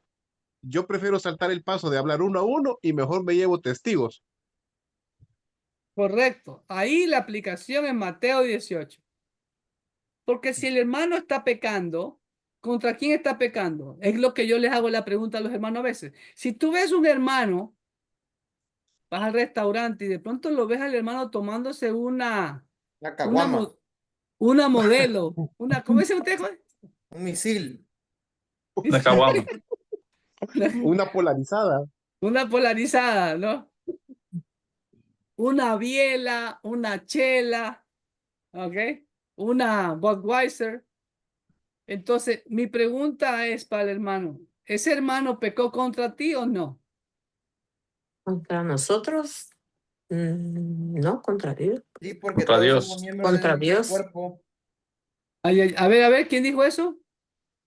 ¿Noé? Noé, A ver, Noé, ¿qué dijiste?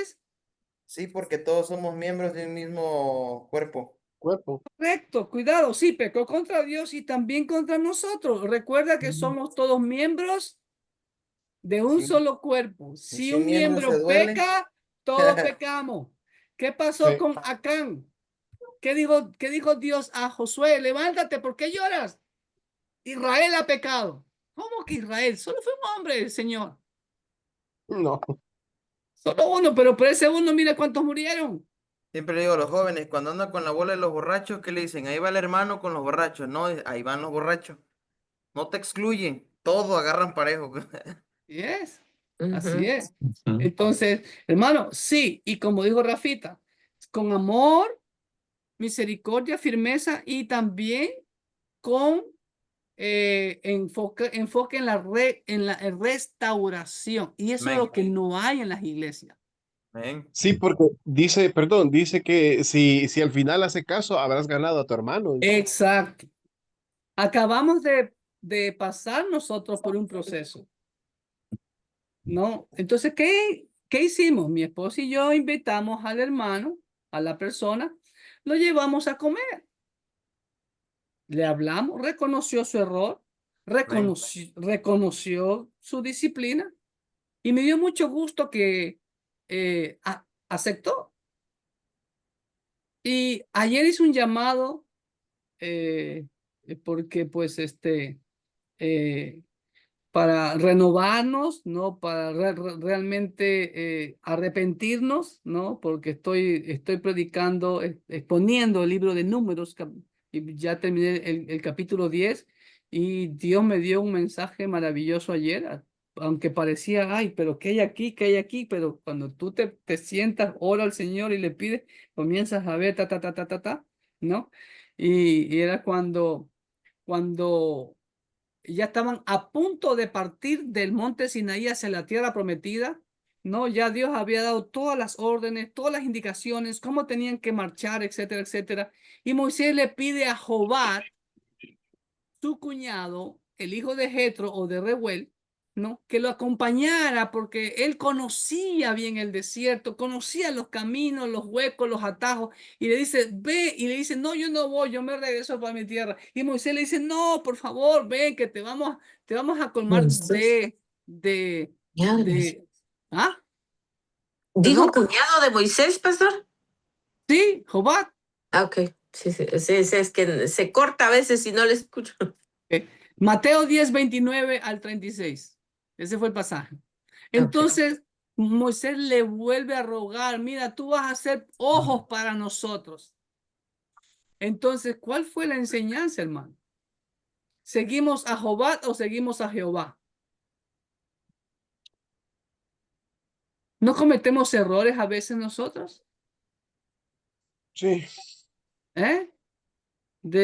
Ahora, es bueno buscar ayuda, es bueno buscar consejos, pero tenemos que estudiar el contexto. Jehová si desde el día que salieron de Egipto, ¿quién los guió al monte Sinaí?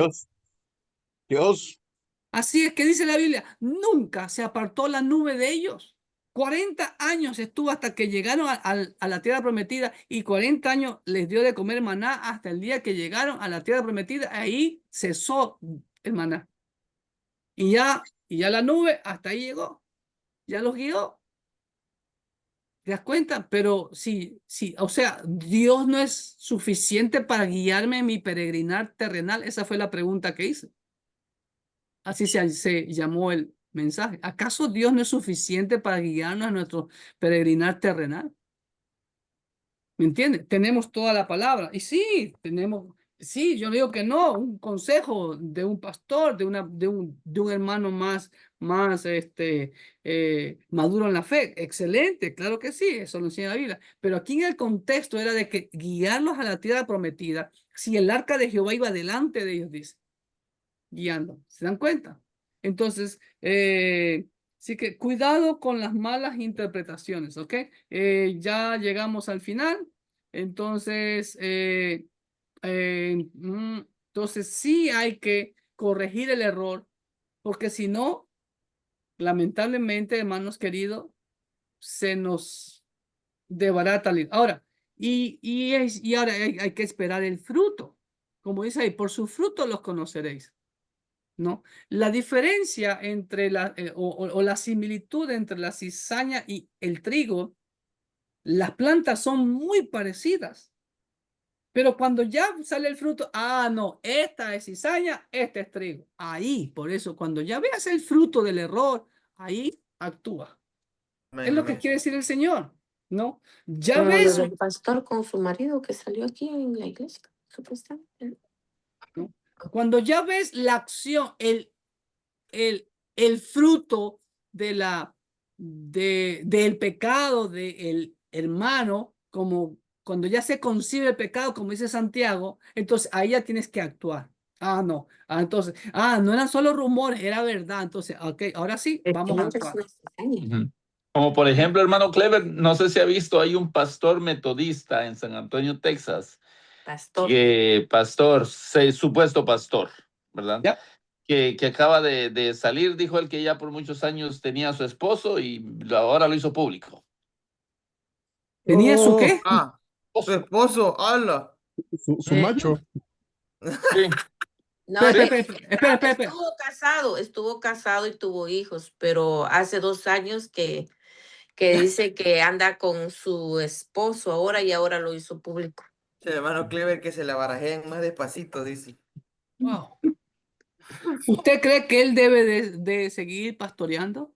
No, esa es una cizaña, hermano, así como Triste, usted decía. Tristemente, la iglesia metodista ordena a predicadores gays y acepta el lesbianismo y el homosexualismo y también los matrimonios y todo eso. Por eso es que estamos en plena apostasía.